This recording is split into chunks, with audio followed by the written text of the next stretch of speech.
नमस्कार मित्रों, मैं डॉक्टर ए.के. त्रिपाठी, एस्ट्रोलॉजर। आज हम एस्ट्रोलॉजी के बारे में बात करें कि एस्ट्रोलॉजी है क्या, एक आम आदमी के लिए ये कैसे बेनिफिशियल हो सकती है। एस्ट्रोलॉजी पहला डिबेट का विषय था कि ये आर्ट्स है या ये साइंस है, या इसे कैसे इंटरप्रेट करें, या इसे कैसे अपन रिप्रेजेंट करें। ये इतने 5000 साल पुरानी है। चाइनीज एस्ट्रोलॉजी अलग थी, ये एस्ट्रोलॉजी अलग थी, ग्रीक एस्ट्रोलॉजी अलग थी, अलग अलग पॉइंट्स हैं। अपने इंडिया में भी वैदिक एस्ट्रोलॉजी अलग थी, सब कुछ है। लेकिन मेरा आपसे डिस्कस करना है कि एक आम आदमी इससे कैसे बेनिफिटेड हो सकता है। अगर आम आदमी के लिए ये सिर्फ उसको भाग्यवादी बनाता है, उसको सिर्फ अपने भाग्य पर डिपेंडेंट करता है, तो एस्ट्रोलॉजी का क्या यूज है। या ये बहुत बड़ी एक लार्ज स्केल इंडस्ट्री है। आजकल डिजिटल युग में बहुत बड़ा इंडस्ट्री है, लेकिन इस इंडस्ट्री से आम आदमी को कैसे फायदा हो सकता है, ये सबसे बड़ा ज्वलंत सवाल है। Astrology, science of time, cosmic effects on human being, his behaviour, his patterns, his on thinking, ये सब अलग अलग मुद्दे हैं जो अपन यहाँ डिस्कस करते हैं। कॉस्मिक इफेक्ट ह्यूमन इमोशंस पे होता है, ये अपन जानते हैं अच्छी तरह से, कितने सालों से जान रहे हैं कि इमोशनल पैटर्न्स, बिहेवियर पैटर्न्स आपके सेलेस्टियल बॉडी के मूवमेंट पर डिपेंड करता है। यहाँ तक ठीक है, पर उससे हुआ क्या। अगर डिपेंड भी करता है, लेकिन आम आदमी को क्या फ़ायदा हुआ।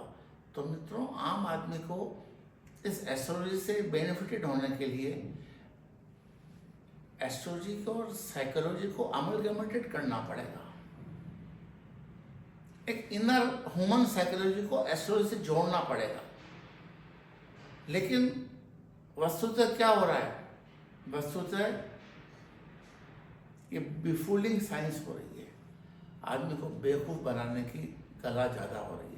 हजारों ज्योतिष की दुकानें, दुर्गा ज्योतिष केंद्र, काली ज्योतिष केंद्र और ये ज्योतिष केंद्र, सत्यम, हजारों, अपन उसका नाम भी नहीं ले सकते।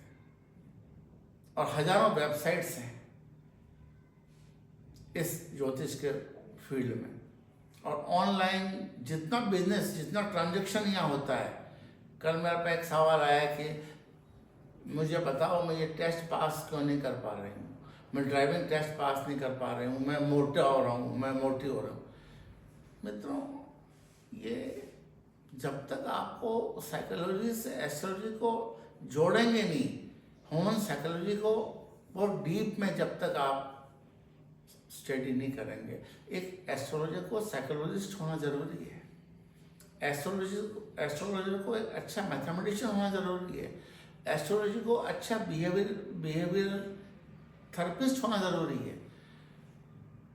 आप अपना बिहेवियर कैसे मॉडिफाई करेंगे, कैसे कंट्रोल करेंगे, कैसे राइट दिशा में लेके जाएंगे। अगर कोई एरिस बॉन्ड है, तो एरिस बॉन्ड की सर्टेन क्वालिटी होती है। मेष लग्न वाले बहुत इनोवेटिव होते हैं, एग्रेसिव होते हैं, और अपने गोल को प्राप्त करने के लिए तुरंत अपने एनर्जी को मतलब चैनलाइज करते हैं। लेकिन साथ में एंगर और अपने आप को ओवर कॉन्फिडेंस दिखाना भी इनकी क्वालिटी होती है।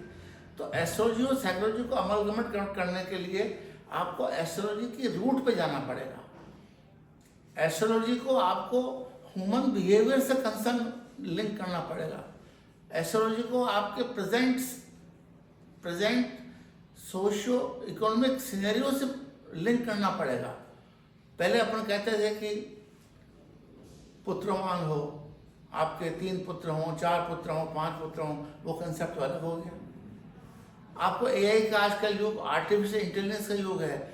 आप डेट ऑफ बर्थ डालो, कितने ऐप हैं, उन डेट ऑफ बर्थ डालो, हर एक ऐप का जो आपके फीडेड है अपने ओल्ड टेक्स्ट में, उसका इंटरप्रिटेशन आ जाएगा कि आपके ये लग्न है, आपका ये समय अच्छा है, ये आपका समय अच्छा नहीं है, ट्रांजिट आपका ये इफेक्ट हो रहा है। लेकिन ट्रांजिट, प्रोग्रेशन, दशा, महादशा इन सब का एक कंबाइंड इफेक्ट कैसे होगा मैं समझ नहीं पाता हूँ कितनी बार।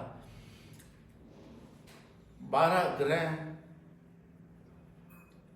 12 राशियां हैं, 12 ही खाने हैं, हाउसेज हैं, और वैदिक एस्ट्रोलॉजी कहें तो 9 ग्रह, और अगर आप वेस्टर्न एस्ट्रोलॉजी को इंक्लूड करें तो यूरेनस, प्लूटो और नेपच्यून, ये 12 ग्रह और 12 राशियां और 12 खाने हैं।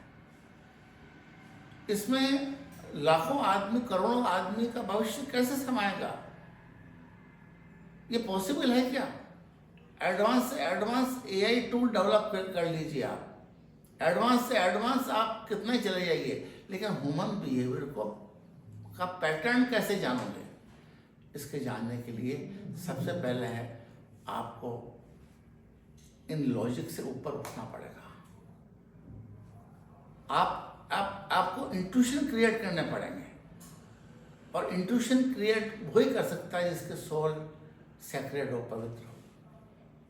तो सिर्फ इसे इंडस्ट्री ने मानते हुए एक ह्यूमन जन कल्याण की अगर भावना थोड़ी सी भी अगर एस्ट्रोलॉजर के दिमाग में है तो वो अपने गोल प्राप्ति में बहुत सहायता करेगी। मित्रों, एस्ट्रोलॉजी इतनी सस्ती नहीं है कि आप 1000, 2000, 5000 रुपये में उसका भविष्य जान लो। भविष्य तो सिर्फ ब्रह्मा जी जानते हैं, भविष्य एक एस्ट्रोलॉजर नहीं जान सकता। वो अपनी एनर्जी को चैनलाइज कर सकता है, अपने एनर्जी को सही दिशा में फ्लो करे, ये बहुत इम्पोर्टेंट है। और जो हर एक लग्न की जो मोटी मोटी मतलब कैरेक्टरिस्टिक्स होती हैं, उनको उस व्यक्ति में देखे और उसको रेक्टिफाई करे। जेमिनी बॉर्न है, मिथुन लग्न वाले, नॉर्मली बहुत अच्छा फ्रेंड सर्किल होता है, कम्युनिकेशन स्किल अच्छी है। अगर उसमें कम्युनिकेशन स्किल का कोई लैक कर रहे हैं, या कम्युनिकेशन स्किल में एकदम जिसे कहते हैं ओवर थिंकिंग करते हैं, या कम्युनिकेशन पैटर्न बिगड़ रखा है, तो उसके रेक्टिफाई करने के लिए उसको गाइड करना बहुत ज़रूरी है। तो सबसे पहले प्राइमरी स्टेज पे ये गाइडेंस एंड काउंसलिंग सेल के लिए के रूप में काम करनी चाहिए आज के युवा के लिए। ये आज के युवा के लिए अपने बिहेवियर को रेक्टिफाई करने की दिशा में काम करनी चाहिए आपके युवा के लिए। और इसको साइकोलॉजी और एस्ट्रोलॉजी का अमलगमेशन बहुत ज़रूरी है, दोनों को मिलाना बहुत ज़रूरी है। अगर इस दिशा में थोड़ा सा भी काम रहेगा तो मित्रों एक इनर कॉन्फिडेंस बूस्टअप होगा, एक इनर कॉन्शियसनेस बूस्टअप होगी, तब तो एस्ट्रोलॉजी का यूज़ रहेगा और बहुत अच्छा यूज़ रहेगा। अगर इसको सिर्फ भाग्यवादी बनाते हैं तो एस्ट्रोलॉजी का यूज़ मेरे हिसाब से कुछ भी नहीं है। लेकिन मित्रों, वास्तव में कितना हो पा रहा है? एस्ट्रोलॉजी का एम्पिरिकल रिसर्च कितनी हो पा रही है?